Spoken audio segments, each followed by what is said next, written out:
Hey Chaotic Crew, we've got another Magic the Gathering Tarkir Dragonstorm Commander deck to review, upgrade, and even give away. Make sure to leave a comment on all of our Tarkir Dragonstorm Commander Precon upgrade videos that are coming out. This is the second out of 5. For each one there's a specific comment, and for this one, which of course is the Mardu Surge Precon, make sure to comment your favorite Mardu card. It can be any red, white, black card. It could be Edgar Markov, yeah? Could be Ishin. Could even be Zergo Stormrender, who is the head of this deck. But whoever it is, make sure to leave that comment down below. And once you leave a comment on all of our videos, you'll have a chance to win one Precon of your choice from the Dragonstorm set. So looking forward to that. But let's dive into this deck. Wizards made a Mardu tokens deck. Surprise, surprise. Heading the deck is Zergo Stormrender. 3 mana for a 3/3 Orc Warrior. Has Mobilize 1. So whenever this creature attacks, you make a tapped and attacking 1/1 Red Warrior creature token. Sacrifice it at the beginning of the next end step. And then whenever a creature token you control leaves the battlefield, draw a card if it was attacking. Otherwise, each opponent loses 1 life. So essentially, you're making these 1/1s, and your opponents can either block them or not. If your opponents block them, you're drawing a card. If they don't block them, then they're losing a life. They're losing twice as much as they would take, right? Because they're 1/1s. So very strong card. I feel like this is a very good commander here. Very oppressive. So we've got a little bit of aristocrat synergies here, where you're wanting to sacrifice creatures for value, but there's also some burn things in here too, and just a lot of token generation in general. So let's get to the backup commander, Nerev, Crackling Vanguard. 5 mana for a 4/4 Spirit Dragon, flying and death touch, and when it enters, you make 2 1/1 goblins. Love it. Then whenever Nerev attacks, exile a number of cards from the top of your library equal to the number of differently named tokens you control. During any turn you attacked with a commander, you may play those cards. So both the face and the backup commander for the deck have a way to give you some card advantage. Nerev is all about making tokens with different names, and Zergo just cares about making tokens. So I think Zergo's a lot stronger here as the face commander, because no matter what tokens you're making, you're going to get lots of value. Where Nerev, you kind of have to build a little bit more creatively and makes lots of different named tokens. Another new card, Anok Strike Leader, 2 mana for a 2/2. When you attack with this creature or your commander, for each opponent, create a 1/1 Red Goblin creature token that's tapped and attacking that player. And then you can sacrifice it to give tokens you control indestructible until end of turn. So if you're just wanting to burn out your opponents and don't want them to block, then you can just give this indestructible, which is pretty nice. Ironwool Forger, also a new card. 4 mana for a 3/3 Orc Artificer. Has Lieutenant. At the beginning of combat on your turn, if you control your commander, target non-legendary creature you control gains Myriad until end of turn. Myriad, of course, is when you attack, you make a tapped and attacking token of that creature that's attacking each other opponent. So if you're attacking one opponent, the other 2 will get a token that's attacking them as well, and then you exile them at the end of combat. So they will be they will leave the battlefield, and they'll make your opponents lose 1 life if they aren't blocked. So that's essentially how that interaction works there with your commander. But being able to give other creatures Myriad is very strong, especially for non-legendary creatures. Funny enough, if you could give legendary creatures Myriad, which we'll get to later, they would actually come in tapped and attacking. They would sack themselves. You could actually draw 2 cards, right? If you have 3 opponents. So that's kind of a neat interaction there. But unfortunately, the card Ironwool Forger can only do non-legendary creatures. Bone Devourer, a new dragon, 4 mana, flash flyer. When it enters, it enters with a number of 1/1 counters equal to the number of creatures that died this turn. So great after a board wipe. And then when it dies, you draw X cards and you lose X life, where X is the number of 1/1 counters on it. So, it becomes a big flyer, sure, and then someone's going to want to remove it, and you're going to draw cards, but you're actually going to lose a lot of life too. So I'm actually really not a fan of this card. It's definitely going to be one of the ones we take out here. Goldless Triad, though, a completely opposite. Love this card. 5 mana for a 4/3 Flying Dragon with Myriad, and whenever it deals combat damage to a player, create a treasure. So each of those tokens are going to be coming at opponents, and for any ones that connect, you're making treasures. Not as good as maybe one of the cards we're going to be adding in here soon, but very strong. Redoubled Stormsinger, fantastic card. 3 mana for a 3/3 first striker. Whenever it attacks, for each creature token that enter this turn, you make a tapped and attacking token that's a copy of that token. At the beginning of the next end step, sacrifice those tokens. So you can stack the triggers to where this resolves last, right? And that way you create so many more tokens after all your commander and everything. So it's pretty great, and they're all going to be sacrificed as well. So you'll be burning your opponents for a lot. Adeline, Resplendent Cathar, an amazing card, 3 mana for a star 4 with Vigilance. Its power is equal to the number of creatures you control, which is going to be a big amount. And whenever you attack, for each opponent, you make a 1/1 white human that's tapped and attacking as well. So just a way to generate lots of tokens. Angel of Invention buffs your whole board, but can also make 2 1/1 servos. So pretty neat there. Emeria Angel lets you, get 1/1 birds for each land you play, and since you're drawing a lot of cards in this deck, going to be able to hit those land drops, and getting a bird each turn and having some flying blockers is definitely important here, so I like that. Hero of Bladehold, pretty neat. When it attacks, you make 2 1/1 soldiers that are also tapped and attacking, and then it has Battle Cry, which will buff other creatures +1/+0 until end of turn. So very cool there. Selfless Spirit, sacks to give all your creatures indestructible until end of turn. Just a good anti-board wipe. Sun Titan's really nice too, to help get some of your cheaper creatures out of your graveyard. Maybe your commander dies, you want to let it go to the graveyard, play Sun Titan, and kind of go from there. Twilight Drover's amazing in this deck because we're losing a lot of tokens, so it's getting lots of 1/1 counters on it, and then you can sort of put mana into Twilight Drover to get lots more tokens, so very strong there. Chittering Witch gives you rats for each opponent you have, and it is a sack outlet, so not terrible. Gix Yawgmoth Praetor is interesting. Gonna incentivize your opponents to attack each other, but also helps you draw some more cards. It's pretty much why the only reason why Gix is in the deck. I think flavor-wise, and it doesn't really fit too much in either for the card draw. We already have a lot of card draw in the deck with our commander, so I'm not sure exactly how Gix is really fits in here. But Mindblade Render really good. Speaking of card draw, whenever your opponents are dealt combat damage, if any of that was dealt by a warrior, you draw a card and you lose a life. So they either block the tokens you make and you draw a card, or they don't block it and you draw a card and lose a life. So it kind of interesting there. Ophiomancer, beginning of each upkeep, if you control no stakes, make a 1/1 black snake with that touch. So that can be really good for repeatable sacrifice effects, right? You can get one on each upkeep, which is nice. Yeheni Undying Partisan is really solid sacrifice outlet and gets pretty big and can just stay on the field for a long time. Grinzo Havoc Raiser, one of your tokens is bound to get through, and when it does, you can either go to creature, that player controls, or exile the top card of that player's library, and you can cast it. Legion Warboss is a 3 mana, I think it's a 2/2, yeah, with Mentor. Beginning of combat, you make a 1/1 red goblin, so you're going to be making that each turn. Just going to have these cards that can generate 1 a turn. The longer they stay in the battlefield, the more they're worth, right? Obviously, there is some worth into having ones that make lots of tokens at once, but I think having these recurring token generators is really important. Ogre Battle Driver makes it so that when a creature you control enters, it gets +2/+2 in haste until end of turn. So very strong for the tokens you're making. Going to turn them from 1/1s to 3/1s. Going to make your opponents really want to block, or even potentially take if they don't want to lose their creatures, right? So pretty strong there. Siege Gang Commander makes 3 1/1 goblins. Mirror Battlesphere makes 4 1/1 mirrors. Right, Psalm Simulacrum gets a land. Gold Knight Commander, really good here. Whenever another creature you control enters, creatures you control get +1/+1 until end of turn. So very strong to buff your whole board here.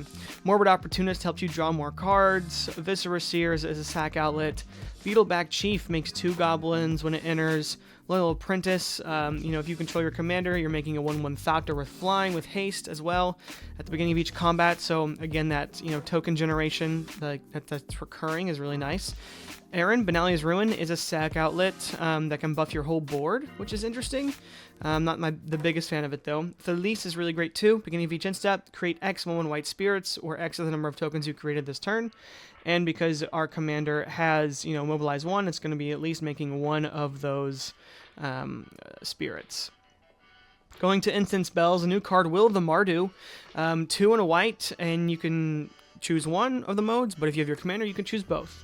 Create a number of 1/1 red warriors equal to the number of creatures target player controls. That's really good for this deck. And then, you know, it deals damage to target creature equal to the number of creatures you control. So this is pretty much a fantastic, you know, token generation and removal spell in one. I think is going to be put in a lot of decks. Grand Crescendo, you know, gives your stuff indestructible, and also you can make X 1/1 green and white citizen creature tokens, which is very nice. Stroke of Midnight gets rid of a non-land permanent, which is really good to have in this kind of deck. Swords to Plowshares is classic. Bitter Triumph is okay. You're discarding a card or paying 3 life, and then destroying a creature or planeswalker. Deadly Dispute, sacrifice one of your tokens, you know, burn your opponents for 1, or if you're attacking with it, draw a card, then draw 2 more cards and create a treasure, so that's pretty nice in here. And then Abrade gets rid of an artifact or deals 3 damage to a creature, so pretty neat. Within Range is a new card, 4 mana for a black enchantment. When this enchantment enters, make 2 1/1 red warrior tokens. And then whenever you attack, each opponent loses life equal to the number of creatures attacking them. So, again, you can stack the trigger so this one resolves last. And so you know, your commander is going to at least be making them lose 2 life, right? If you have both of them go at them. So very strong. Commander's Insignia, another way to buff your whole board. Creatures you control get +1/+1 for each time you cast your commander from the command zone this game. So, you know, a lot of the things here is having, you know, this go wide strategy of buffing your massive board. Divine Visitation, also really neat in here. Instead of making the 1/1 tokens, you're going to be making 4/4 angels instead with flying and vigilance. So very strong there. Legion Loyalty, also amazing to give all your creatures Myriad, even your tokens. So it's going to make even more tokens, and having all your creatures of Myriad is so strong here. Takasha's Welcome is going to help you draw cards when your tokens enter. And then Bastion of Remembrance is not only gives you a token, but also is sort of a, hey, one of my creatures dies, each opponent loses 1 life, and I gain a life. So really good there. We do have a lot of artifacts. Infantry Shield is new. Quick creature has Menace and Mobilize X, where X is its power. So just on our commander, you know, it already has Mobilize 1, so it'll have Mobilize 4, essentially. And when it attacks, you'll make 4 tokens, and it also has Menace, so it's easier to get in. So I think it's a really strong card in this deck, specifically. Blade of Salves, also amazing to give any creature. It's equipped to Myriad. That equipped 4 can be, you know, unfortunate, though. It can be a bit expensive. Idol of Oblivion, helping us draw more cards, too. Lightning Greaves to give haste. Skull Clamp, drawing cards. Arcane Signet, Soul Ring, Velwar Stone, Talisman of Conviction, Talisman of Hierarchy, Wayfarer's Bauble, a little small ramp package here. For sorceries, we have Hour of Reckoning, Eliminate the Competition. We have Tempt with Vengeance. We have Shadow Summoning, Lingering Souls, and Release the Dogs. Most of these are token generators, except for Eliminate the Competition, which destroys creatures by sacrificing creatures, and then Hour of Reckoning destroys all non-token creatures. So, Definitely a lot of good stuff here. Planeswalkers, Kaya, you know, can +1 to give death, give your creature death touch, which is amazing. The only problem is, you know, it's not a passive, so you're giving the current creatures death touch, and the tokens you make won't have death touch, so that's just unfortunate. But -2 is really great to double the amount of tokens you would make in a turn, and then you can -6 to, you know, exile occults from our graveyards, create a 1/1 white spirit creature token with flying for each card exiled this way, so very strong there. As far as lands, 37, they're doing really good on the mana basis here for these precons. They're also including this Hideaway land, which you can play the exile card that's paying its mana cost if you attack with 3 or more creatures. And this is untapped, you tap it and pay a white for that. Terramorphic Expanse probably going to be the only land we take out here. But let's get to all the cards we're going to be taking out on the upgrade section of the deck. Alright, for the cards we're taking out, like I said, Terramorphic Expanse, we just have a really good land base, we don't really need that there. Angel of Invention, 5 mana for an Anthem and maybe 2 tokens is not amazing. Sure, it's a flying blocker, sure it has lifelink, but it just doesn't do enough for us, and it's too much mana. Errant Benali's Ruin also does too much, right? You know, it's a sack outlet that costs mana, and you have to tap this creature. It's just a lot. You can't use it immediately. It can very much be a dead draw in a lot of situations. Beetleback Chief is not amazing either. You're just making 2 goblins. We don't really have a way to like abuse the enter the battlefield trigger. So I mean, it's just not my cup of tea. Bone Devour, we already went over why it's not staying in here. Chittering Witch, it's good. It makes, 3 tokens typically, and it's a sack outlet, but we could just do better. Gix, like I said, doesn't really work with the deck flavor-wise, nor does it really do a whole lot for the deck, other than, like, making your opponents want to attack each other, but this deck isn't really trying to go in that direction. You definitely are wanting more to, get better ways to draw cards, right? And there's lots of ways we can do that. Grinzo Havoc Razor is just, you're not getting a whole lot off of this. Sure, you can go to creature, or you can, get a card off the top player's library. It's not good, and it doesn't really fit with what the deck wants to do. You're not making tokens, you're not benefiting off of your tokens. So, yeah, that's what I would say there. Mere Battlesphere is a good card. It's just too expensive here. We're trying to, lower the mana value of our deck and make it so that, we can really pop off. If we're playing this for 7, we don't have a way to give it haste. There are a handful of ways to give stuff haste in here, but if we don't have a way to give it haste, it's not really doing a whole lot, except for making 4 tokens, and I think for 7 mana we could do a lot better. Narrative Crackling Vanguard, I decided to take out, just because all it does is it makes 2 1/1 tokens, and sure, it gives you some semi-card draw, but your commander's already giving you card draw, and I mean, I don't know. It doesn't seem that worth it to me. It's making 2 tokens, and it's a 4/4 flyer with flying and death touch, but it's just not an amazing card in this deck. I think as a zone commander, it can be super cool, very creative with it, but I think here it just doesn't work as well as you might want it to. Ophiomancer, you could argue keeping this one in. I think this is one I was kind of on the fence on, but you're only essentially going to be able to have 1 snake at a time. If you don't have a sack outlet, Ophiomancer's not really doing a whole lot, and if you attack in with your snake, sure, you can deal a damage to an opponent. You're usually going to be keeping it as a blocker, and if no one attacks you, you're not really doing anything with it. So it can be dead, but it is a good card, right? But I like cards that are just the most consistent. Solemn Simulacrum, I took out as well, because we're not really trying to ramp out as much and get some of these higher cost cards. Our mana value is fairly low in the deck, I would say. Keep it around to 4 or 5, and if we have Solemn Simulacrum, we don't really need Solemn Simulacrum if that's the case, right? But it is a good card. I do like it. You could argue keeping it in. Something I don't really like, though, Eliminate the Competition. First off, you're paying 5 mana for it, and then you also have to sacrifice X creatures to destroy X creatures, and it's just not worth it, right? It's really not. That black board wipe that, costs X less, and every player sacrifices 13 creatures is better than this card, right? It's just really not great here. Same Hour of Reckoning it's destroying the non-token creatures. What this deck wants to do is to be destroying its own token creatures. So if we can actually get a board wipe that does the opposite, that'd be great. But here it's not amazing. I don't love, destroying all the non-token creatures. We are a pretty heavy creature deck, right? I think the Precon comes with 32 creatures, so destroying all non-token creatures isn't really what we want to be doing. Commander's Insignia, it's a good card. Each of your creatures getting +1/+1 for each time you cast your commander. Typically, that's going to be 2, maybe 3, right?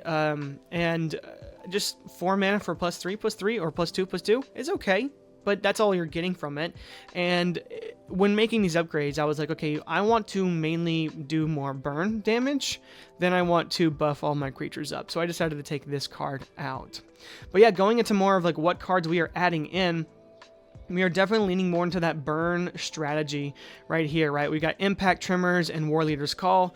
Both are going to be dealing tons of damage to our opponents. Same with Agate Instigator. Definitely those are ways to make our token generation just completely, deplete our opponent's life total.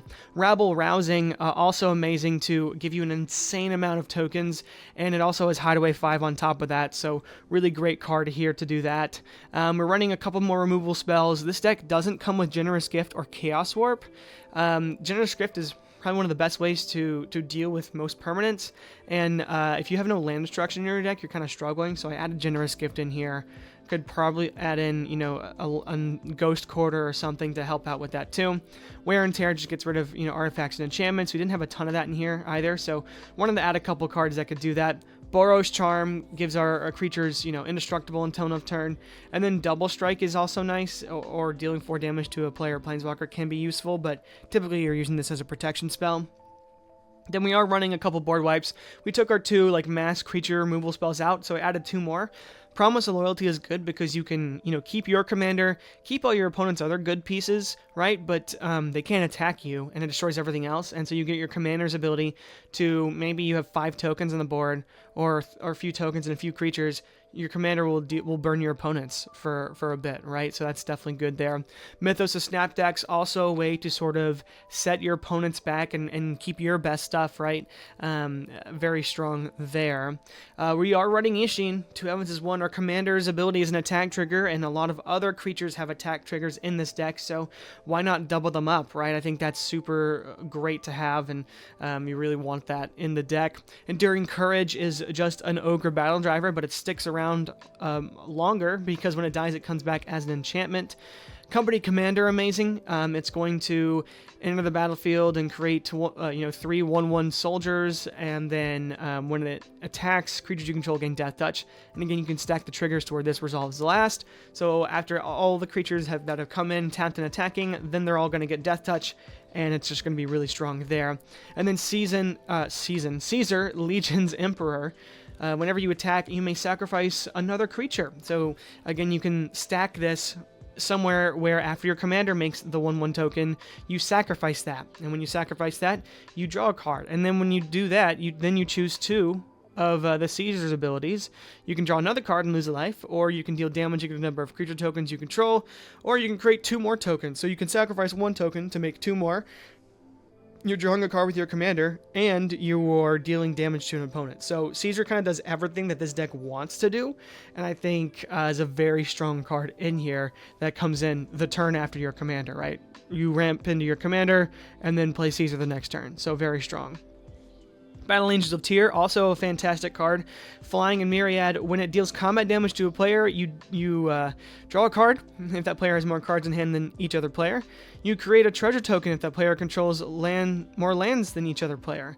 Then you gain 3 life if that player has more life than each other player. So with Myriad, you're kind of bound to get 2 or 3 of these things, right? Where you're drawing 1 card, making a treasure, maybe not gaining life, right? But yeah, that it's a good card right there. And having double Myriad, or having those Myriad tokens, also drain your opponents when they leave is very strong too. We already talked about Agate Instigator, but Elspeth Stormslayer, the last ad of the deck, from the new set, is going to be an expensive card for sure, because whenever you would create 1 or more tokens, you make double twice that many tokens instead.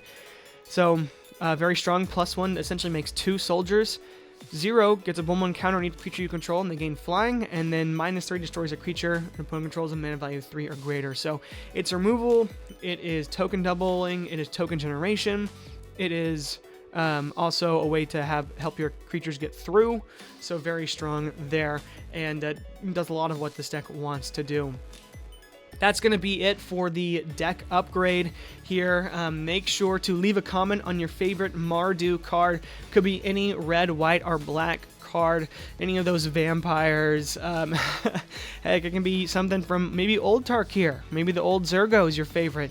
But either way, let me know in the comments down below. And leave a comment on all of our other, Dragonstorm Commander deck upgrades. And you'll get a chance to win one of your choice anywhere in the US. So looking forward to that, but looking forward to continuing to review the rest of these precons. Make sure to like and subscribe so you don't miss out on any of that, and I'll see you next time. Bye.